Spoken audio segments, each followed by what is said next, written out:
Hello বন্ধুরা, তোমরা সবাই কেমন আছো? আমি খুব ভালো আছি, আশা করি তোমরা খুব ভালো আছো।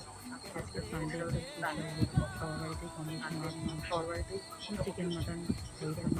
তো আজকে আমাদের রান্না আজকে স্পেশাল সানডে একটা স্পেশাল ডে, লাল লাল আলু দিয়ে ঝোল। আজকে ছিল কচুর শাক, ছোলা দিয়ে আলু দিয়ে বেটে মিষ্টি কম্বিনেশনটা খুবই খেতে হয়েছিল, দিন টক দই, দিন মাটন।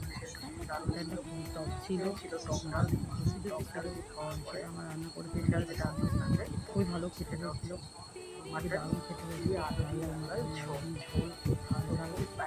মাটনটা দেখলে আপনারা বুঝতেই পারবেন যে জুসি জুসি একদম, খুবই ভালো টেস্ট হয়েছিল। তো আজকে স্পেশাল ডিশ আমাদের কাছে টোটাল ছিল দুপুরে রান্না হয়েছিল মাটন দিয়ে আলু ঝোল, কচুর শাক অ্যান্ড টক। তো আজকের ভিডিওটা এই পর্যন্তই থাকলো। কেমন লাগলো তোমরা সবাই কমেন্ট করে জানিও, লাইক কমেন্ট শেয়ার করুন।